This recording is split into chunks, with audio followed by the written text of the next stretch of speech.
Bismillahirrahmanirrahim. Assalomu alaykum va rahmatullohi va barakatuh. Mana Jalovatda yuribmiz. Mana shu dacha tarafda birinchi kirpishni zavodi yonida bir opaxonimiz yordamga muhtoj ekan. Shu opamizni topganga keldik. Syomka qilib shu Alloh subhanahu va taoloning roziligi uchun ozgina yordam olish maqsadida. Mana shu hozir mana do'ngda yashaydigan chamasi bu yerda bir 4 sotlik joy ekanda bu. Mana bu uylar ekan. Mana bu uylari hozir ichlariga kiramiz inshaalloh. Bu opani ahvolini ko'rib qo'pol qilib aytganda qalbinglar yig'laydi. Subhanalloh, yuraklar yig'laydi. Bunda bugungi kunda 21-asr zamonida bugun mo'min musulmonlarimiz, muslimalarimiz bunchalik xorlanib ketishligiga kimdir sabab bo'lyapti? Nima sabab bo'lyapti? Nimaga bugun biz mana shu muslimanlarimizga shu darajada shu ahvolga tashlab qo'yapmiz bularda, maşalloh. Alloh subhanahu va taolo hammamizga hidoyat bersin va mana shunday muhtojlarimizga yordam berishini qalblarimizga solsin inshaalloh. Alaykum va rahmatullohi va barakatuh. Allohga hamd sanolar bo'lsin. Payg'ambarimiz Muhammad Mustafa sallallohu alayhi vasallamga salomlar bo'lsin. Yana bir musulmon opamizning uyiga keldik. Qo'limizdan kelishicha yordam berib, mana shu o'zining go'daklarini oyoqqa turib ketishiga, o'zlarini davo bo'lib ketishiga, davo topib ketishiga bir harakat qilamiz. Hozirlarga kelib bir o'zini holatini ko'ramiz inshaalloh.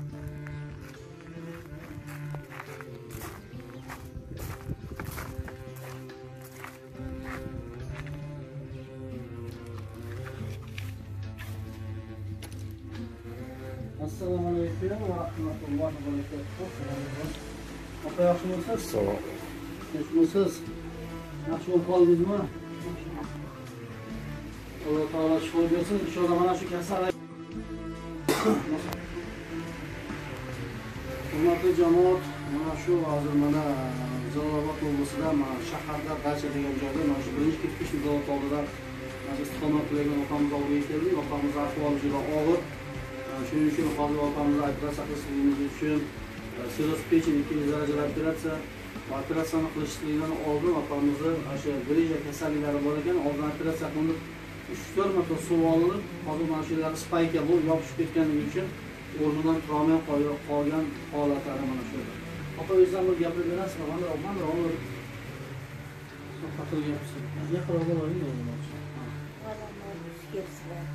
Allah razı olsun. Bosgan qadamlarda Allohim hojatlarda davom etsin. Allohim o'zi ajr savobini bersin. Mana bir yilda 6 marta operatsiya bo'ldim. Shu kasalima boshlanishi shu birinchi operatsiya o'tib yorib ketgandan keyin jigarga ta'sir qilib qayta operatsiya bo'ldim. Shu marta grija bo'ldim. Grija operatsiya bo'lgandan keyin birdaniga ichimda sifatib ichib ketdi. Umuman yurolmay qoldim. Banchaga yotdim. Mana bir hafta bo'ldi chiqqaniga bancha. 3 marta suv oldirgandan keyin yana shu grija bo'lib ichara suv suvni olib keyin spayka bo'lib o'shani orqasidan mana yotgan hozir birinchi grijani spaykaning operatsiya qildirgandan keyin serios pesni operatsiya qildirishim kerak. Hozir ikkinchisiga qilyapti. O'shandan keyin nimaga Hindistonga borasizlar deb yozib berdi.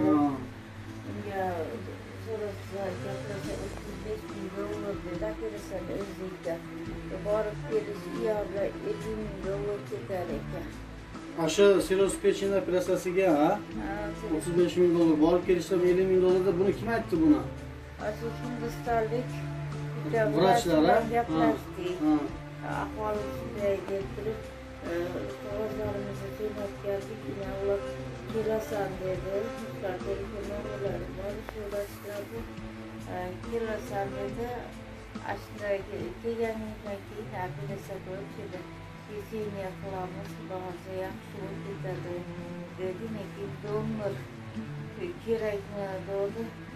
Vrachlar hozircha donor kerak emas ekan dedi. Jigar qayta o'stirsa bo'ladi dedi. Hazırda da işte 55 kilometre ciğerim tozayken aşınca operasyondayken qayta o'stirish mumkin. Allah şifa bersin inshaalloh. Hurmatli jamoat, mana o'zlar ko'ryapti, hozir opa o'zini og'zini aytyapti. 35 ming dollar operatsiyasiga mana bera bo'lgan targim 45 ming, 50 ming dollar ketib qoladi deyapti. Alloh subhanahu va taoloni yordam niyatidan sizlar juda ko'p yordam qilyapsizlar. Mana qancha uylar solib berdilar, qancha yordam muhtojlarga yordam berdilaringiz. Shularning qatorida shu opaxonga ham ozgina bir yordam berishga harakat qiling. Axir Alloh subhanahu va taolo musulmonlar aqiqa og'aynisizlar deyapti.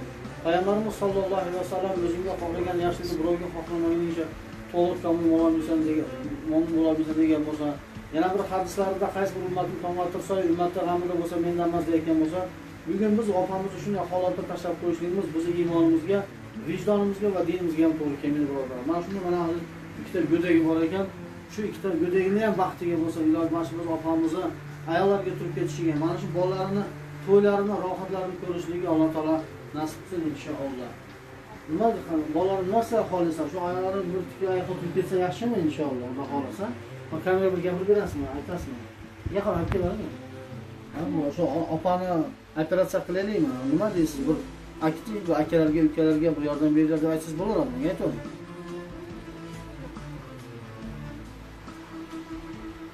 Siz bu ukam uchun akalar yordam beringlar.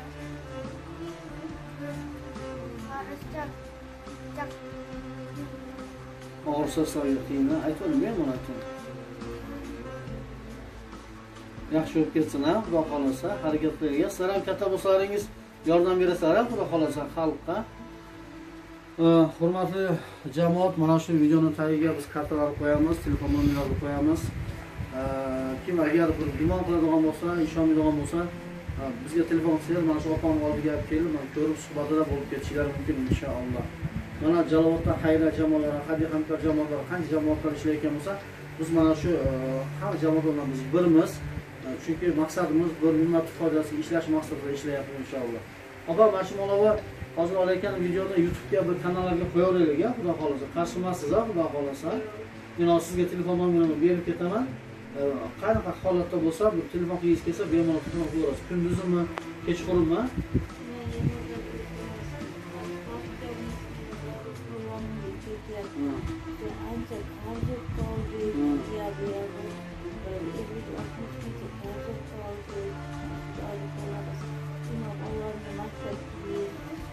Maktab kiyimlari kerak ekan, qishga. Inshaalloh. Hurmatli jamoat, mana qancha mo'min musulmonlarning qarzlarini, hojatlarini chiqaradigan bo'lsak, Alloh subhanahu va taolo bizga rahm qiladi. Yerdagi aka-uka opa-singillarimizga rahm qiladigan bo'lsak, Alloh subhanahu va taolo bizga rahm qiladi. Mana bugun 7-sentyabr, 15-sentyabrdan kelyapti. Mana shu bolalarga kiyim-kechak ham qilish kerak ekan. Agar kimga imkoni bo'ladigan bo'lsa, fisabilillah. Mana sizning yoshingiz nechida? 14 yoshda ekan. Bu bolaning yoshi-chi? 9 yoshda ekan. Shu ikkala bolaga ham kiyim-kechak qilishimiz kerak. Shuning uchun belimizni mustahkam bo'laylik. Har bir boylik zakotida mana shunga o'xshagan muhtoj opa-singillarimizning haqqi bor, birodarlar. Alloh uchun fisabilillah ihson qiladigan bo'lsak, Alloh subhanahu va taolo sizga ham fisabilillah ihson qiladi inshaalloh. Alloh taolo bizni qilgan mehnatlarimizni zoyi ketkazmasin. Ana ham bir duo qiling o'zingiz. Amin.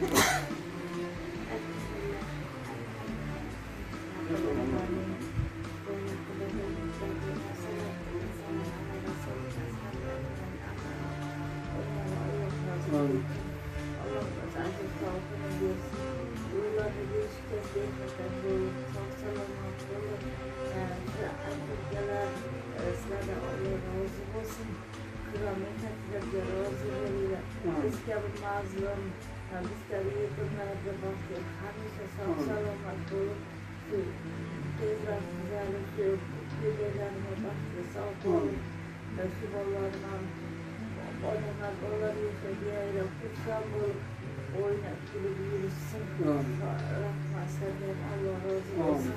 Alloh. Inshaalloh, Xudo xohlasa yaxshi bo'ladi, bolalar, inshaalloh.